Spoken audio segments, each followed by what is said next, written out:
Nous étions censés signer Nico il y a environ 2-3 semaines, mais rien n'a été dit concernant son opération. Au contraire, la seule chose que nous avons entendue au cours des dernières 24 à 48 heures, c'est qu'il va rester à l'Athletic Club pour une saison de plus. Et comme nous l'avons expliqué dans la vidéo précédente, Barcelone ne viendra pour Nico qu'une seule fois, et ce sera cet été. Si Nico Williams décide de quitter l'Athletic Club l'été prochain 2025 et qu'il souhaite rejoindre le FC Barcelone, Barcelone va passer à d'autres projets et ne cherchera plus à obtenir son transfert. Ils vont se tourner vers d'autres joueurs, et mes propres spéculations me disent que très probablement, Barcelone voudra avoir Musiala ou Florian Wirtz d'ici cet été, raison pour laquelle Nico Williams ne sera pas approché. De plus, sa clause libératoire pourrait s'élever à 100 millions d'euros d'ici là, donc Barcelone ne bougera pas pour lui une seconde fois. Donc, en nous éloignant de cela, parlons maintenant également de Dani Olmo, un autre joueur que Barcelone souhaite obtenir pour conclure l'accord. Et il est dit ici, selon Santiago Valle, que Barcelone souhaite conclure l'accord pour Dani Olmo le plus rapidement possible. Et Deco a déjà envoyé une deuxième offre pour le RB Leipzig. Leipzig a promis à Olmo qu'il le laisserait partir cet été pour 60 millions d'euros. L'intention de Barcelone est de réduire le montant et de rendre le paiement plus flexible.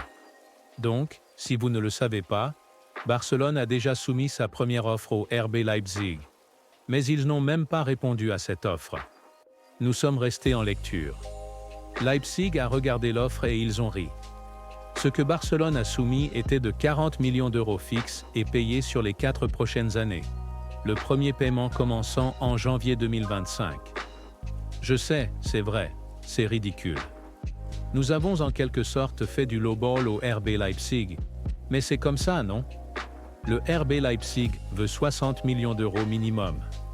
Et la nouvelle offre présentée par Barcelone, qui est leur offre, est de 50 millions d'euros fixes plus variables, ce qui portera le total à 65 millions d'euros au RB Leipzig.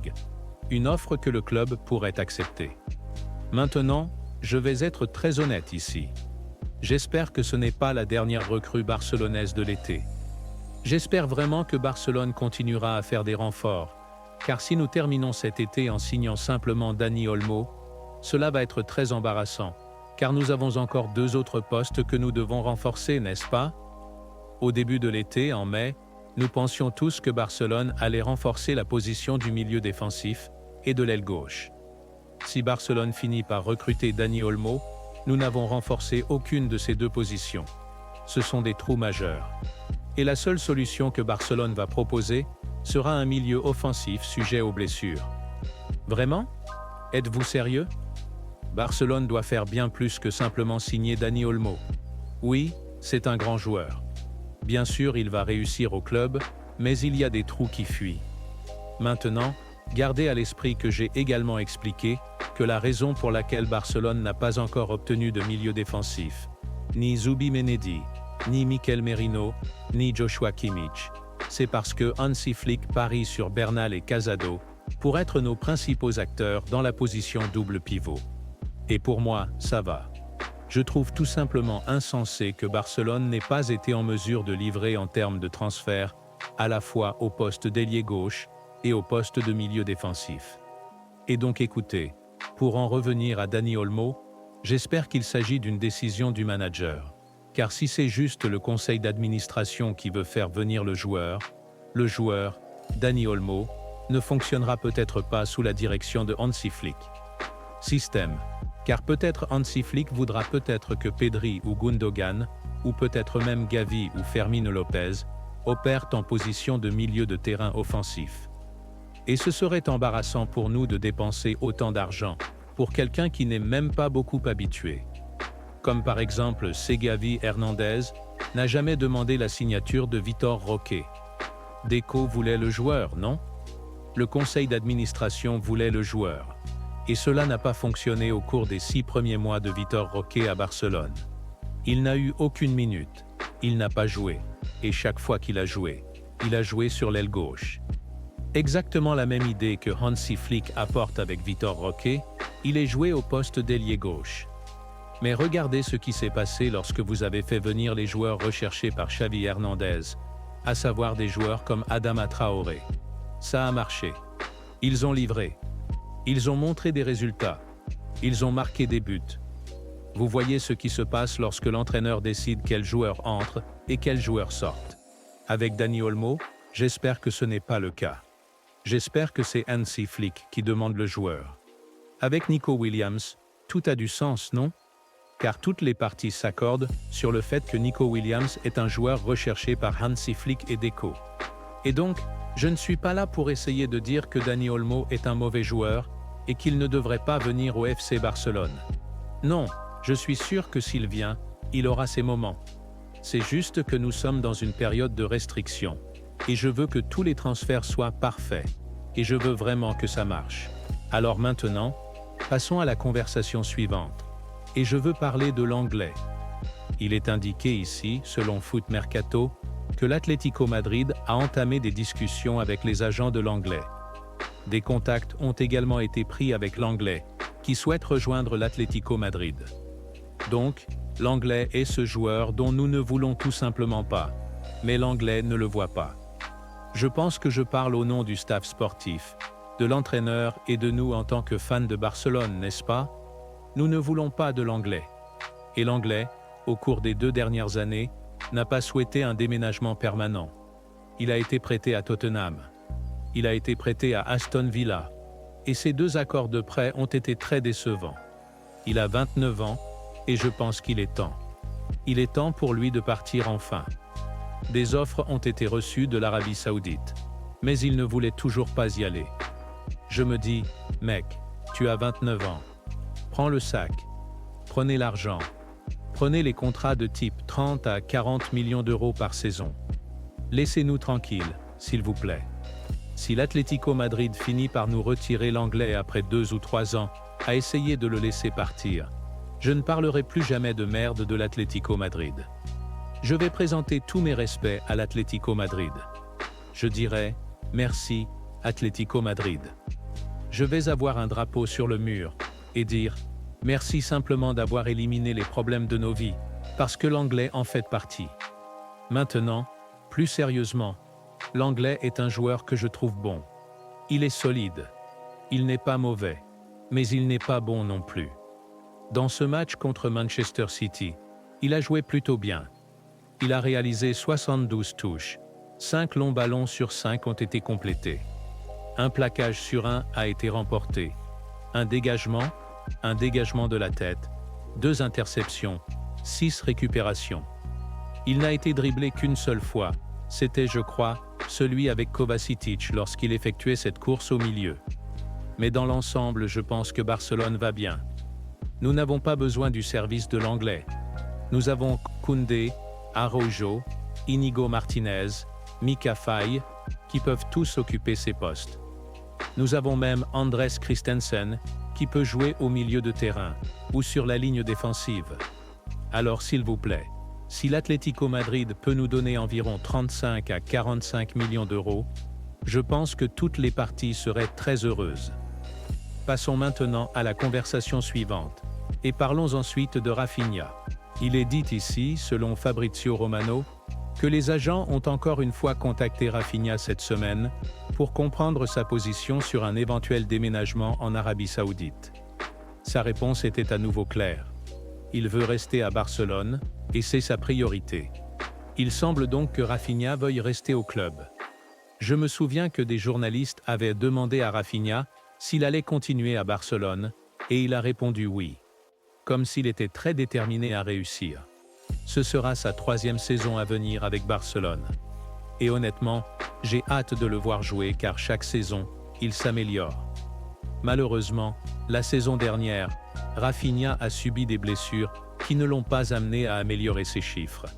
Mais je crois que si nous avons un Rafinha en bonne santé, quelqu'un qui est concentré à 100%, qui est intense, agressif, qui veut gagner, Rafinha peut facilement réaliser une saison de contribution de 25 à 28 buts, c'est sûr. Il est dans ses premières années, et il faut simplement respecter cela, car on sent son éthique de travail et sa volonté de gagner. Il couvre également les deux postes, à savoir le poste d'aile droite et le poste d'aile gauche. Pourquoi laisser partir le joueur? C'est définitivement un joueur du type Hansi Flick. Bravo donc à Rafinha d'avoir adopté une position ferme et de ne pas accepter l'argent de l'Arabie Saoudite. Parce que, vous savez, n'importe quel autre Brésilien, comme nous l'avons vu au cours des 20 à 25 dernières années, prendrait le gros sac.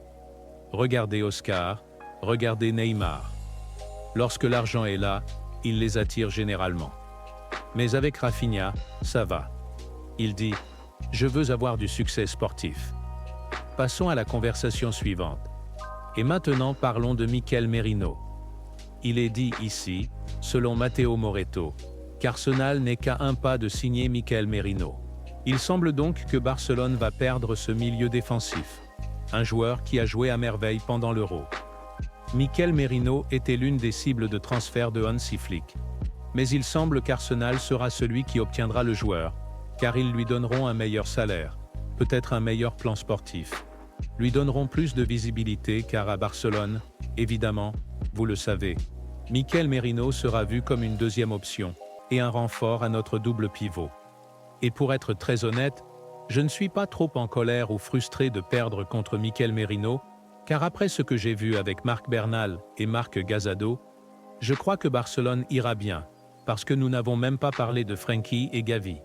Et Christensen encore. Ce poste est entièrement couvert. Et je crois qu'au lieu de chercher un joueur qui apporte de l'expérience, recherchons des joueurs qui peuvent nous donner de nombreuses années et qui ont le potentiel pour atteindre un haut plafond. Et je vois qu'avec Gazado et Marc Bernal, nous verrons très probablement ces deux joueurs lors du match contre le Real Madrid. Et ce match sera très révélateur de combien ils veulent cela. Nous n'aurons toujours pas Frenkie ni Gavi, et Christensen est toujours en vacances. Et maintenant, enfin, je veux parler de Pablo Torre. Et la principale raison pour laquelle je voulais évoquer cette conversation est que je veux vous poser cette question. Je veux avoir votre contribution, les gars. Pensez-vous que Pablo Torre a une place à Barcelone ou dans ce club pour la saison prochaine? Pensez-vous qu'il est assez bon? Car en ce moment, Pablo Torre a vraiment été à la hauteur pour le club. Il a marqué un but contre Lot lors du premier match de pré-saison à huis clos. Et puis, il a marqué son premier but amical officiel à Manchester City. Il compte donc 2 buts en 2 matchs. Et à part ses objectifs, n'est-ce pas? Nous n'avons même pas besoin de parler de la façon dont il met le ballon au fond des filets. Pablo Torre est un joueur sur lequel vous pouvez compter pour jouer en tant que milieu offensif central. Maintenant, quand vous avez des joueurs comme Gundogan, Pedri, Fermín López, peut-être Gavi et ainsi de suite, n'est-ce pas? Si vous voulez vous démarquer de ce groupe de joueurs très talentueux, vous devez être un milieu offensif central, capable de marquer des buts. Et Pablo Torre sait exactement comment faire. Et il se rend toujours disponible au milieu du terrain. Il soutient la défense. Il soutient l'attaque. Il courait partout. Et gardez en tête que lors de ce match contre Manchester City, il jouait avec un poignet cassé. Mais pour Pablo Torre, cela n'a pas d'importance. À l'âge de 21 ans, ce gars est en train de démontrer pourquoi il devrait avoir une continuité au club. Maintenant, nous pensions tous que Pablo Torre était censé être ce joueur, comme nous voyons Fermín López aujourd'hui. Mais Pablo Torre s'annonce très fort. Lors du match contre Manchester City, il a joué 61 minutes, marqué un but, 22 passes sur 22 ont été complétées. Ainsi, il n'a jamais égaré une seule passe, un tir cadré, un tir non cadré, 42 touches, 2 touches dans la surface adverse, 6 passes dans le dernier tiers, 1 sur 1, long ballon précis, un dégagement de la tête, 3 récupérations, et il n'a été dribblé qu'une seule fois. Il a remporté 4 duels au sol sur 7. Ce sont donc d'excellents chiffres. Alors faites-moi savoir dans les sections commentaires ci-dessous, voyez-vous une place pour lui, ou voyez-vous cela comme une opportunité pour lui, d'être vendu pour un montant plus élevé que celui pour lequel nous étions censés le vendre à l'origine? Et voilà. Cela va conclure la vidéo d'aujourd'hui. Merci beaucoup d'avoir regardé et je vous reverrai dans la prochaine. Prenez soin de vous.